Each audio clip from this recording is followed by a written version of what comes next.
La discapacidad es una realidad que afecta a más de 1.200 millones de personas en el mundo. Pero, ¿qué determina realmente la vida de estas personas? ¿Es la discapacidad en sí misma o son el entorno y las actitudes de la sociedad?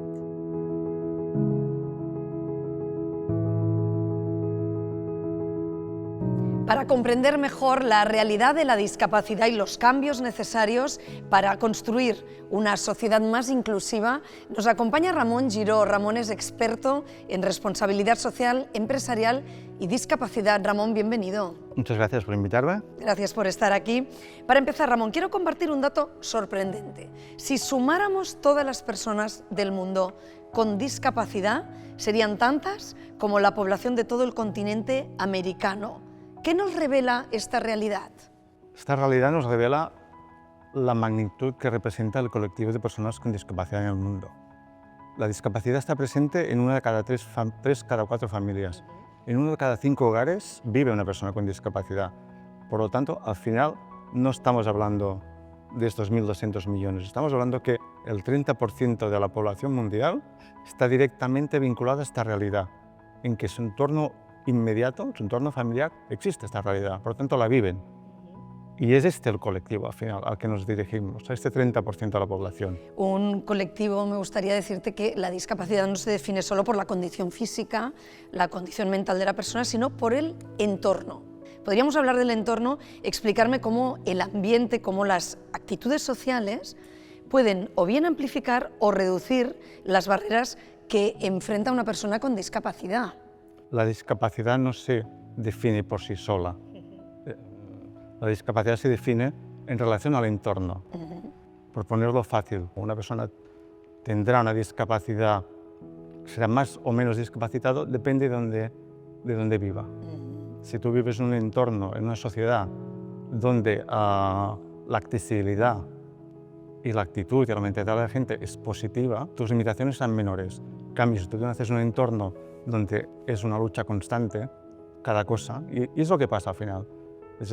Lo que pasa es que un día te despiertas y el mundo ya no está hecho a tu medida, y tu vida se convierte en una lucha de obstáculos continuamente. Ya que me hablas de los obstáculos que dificultan la vida de una persona con discapacidad, ¿cuáles son y qué cambios concretos en el entorno deberíamos hacer para que la vida fuera más fácil para una persona con discapacidad? Esta respuesta es muy difícil, ¿por qué? Porque la discapacidad es muy amplísima, hay cientos de discapacidades diferentes y es muy difícil dar una respuesta correcta para todos. Pero podríamos hacer un ejercicio muy fácil, que sería ponerse en la piel de una tipología de discapacidad. Vamos a poner una discapacidad temporal. Dios no lo quiera, pero te rompes una pierna y tienes que ir un tiempo en silla de ruedas. ¿Podrías moverte por tu casa? ¿Podrías ir al baño de tu casa? ¿Podrías ir a la calle? ¿O tendrías que llevarte el portero? ¿Podrías ir a tu trabajo? ¿A la cafetería que vas habitualmente? ¿A comprar el pan? ¿A sacar dinero de un cajero automático? Te entiendo, Ramón, pero ¿qué cambios concretos pueden mejorar la vida de las personas, o de hecho ya existen y ya mejoran la vida de las personas con discapacidad? Mira esta tarjeta. ¿Ves alguna cosa diferente que te llame la atención? Quizá esta muesca. ¿Sabes para qué sirve este trozo que le falta? No. Este trozo sirve para que personas con discapacidad visual sepan por dónde tienen que insertar la tarjeta en el cajero y de esta manera puedan sacar dinero sin problemas. Este cambio no ha costado nada a la compañía que lo ha hecho. Y en el entorno laboral, ¿qué ocurre? Ramón, yo creo que podríamos hablar también que todavía persisten estereotipos, que además no son ciertos, sobre las personas con discapacidad. Por ejemplo, la idea que se tiene de que, bueno, pues que tienen menor productividad, que requieren adaptaciones muy costosas. ¿A qué crees que se deben estas creencias que son equivocadas y que todavía persisten? Por suerte cada día menos, pero sí, persisten. Pero persisten sobre todo en aquellas sobre todo empresas que no tienen experiencia con trabajadores con discapacidad. Cuando una empresa contrata y conoce, y estos estereotipos desaparecen evidentemente. Es una cosa de falta de experiencia, no hay ningún otro secreto. Hay muchos ejemplos que puedes desmentir los estereotipos, ¿no? Pero, por ejemplo, a través del programa Incorpora de la Caixa, que agrupa 400 y pico asociaciones que trabajan para la inserción de colectivos vulnerables y también discapacidad, cada año se incorporan al mercado laboral más de 9.000 personas con discapacidad. En los últimos 10 años, unas 90.000. 90.000 personas con discapacidad. ¿Dónde están los estereotipos que han encontrado trabajo? Por tanto, no hay un problema de falta de productividad. De falta de productividad, por supuesto que no, pero y de cambios en el espacio, porque este también podría ser otra idea errónea, el creer que, bueno, contratar a una persona con discapacidad requiere grandes cambios en el entorno laboral o adaptaciones que deben realizarse. Ponme ejemplos de medidas muy sencillas y que han facilitado la vida de estas personas. En realidad, la mayoría de discapacidades no necesitan ninguna adaptación. La mayoría. O sea, es un porcentaje muy pequeño. ¿Y por qué? ¿Por qué pasa esto? Porque tenemos una visión también estereotipada de discapacidad. Cuando piensas en discapacidad, ¿qué piensas? Pues en la persona en silla de ruedas, o la persona con problemas de visión, o la persona con discapacidad intelectual. No, si hiciésemos una foto robot a un discapacitado a medio, digamos, o saldría antes una persona como tú que yo. Porque la mayoría de las discapacidades son invisibles, puede ser orgánica, puede ser 1000 enfermedades. Pero cuando hay que adaptar, tampoco es un problema. Suelen ser cosas, al final son muy sencillas. Es una pantalla más grande, porque la persona tiene un problema de visión, o es una silla ergonómica, o puede ser una flexibilización de horarios. Para hacerlo sencillo, para entender qué es una adaptación son unas gafas.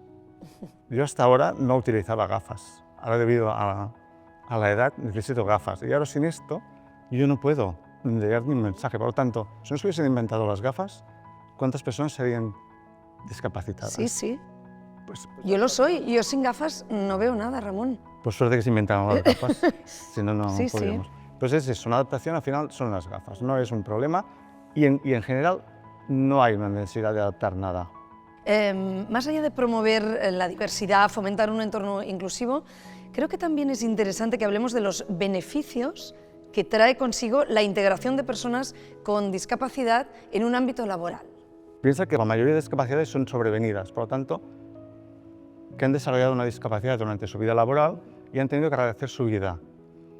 Y se han tenido que enfrentar o se enfrentan a los retos y cambios constantes. Por tanto, ya tienen su cerebro adaptado a los cambios constantes y a los retos. ¿Por qué? Porque si yo estoy cruzando una calle y me encuentro al otro lado que hay una acera y no hay una rampa, no me voy a quedar protestando por la acera porque me van a atropellar el coche que venga. Por tanto, tengo que buscar rápidamente una solución. Y mi cerebro ha creado esta sinapsis que ya busca soluciones. Por lo tanto, las personas con discapacidad digamos que son personas que están muy enfocadas a buscar soluciones en general. Ramón, un mensaje final que te gustaría transmitir sobre el potencial, sobre las capacidades de las personas con discapacidad, un mensaje tanto para la sociedad como para las empresas. Para las empresas, uno muy sencillo, sería no pongamos límites a lo que las personas con discapacidad pueden o no pueden hacer. Y para la sociedad o en general es un poco el mensaje que hemos querido dar al principio, ¿no? Y es un tema que afecta a una gran parte de la población y no sabes si un día te afectará a ti o a alguien muy cercano a ti. Pues en base a eso, intentemos hacer o pensar en hacer las cosas pensando en todo el mundo o en el máximo número posible de personas. Es decir, al final es pensar qué mundo quiero vivir o en qué mundo queremos crear.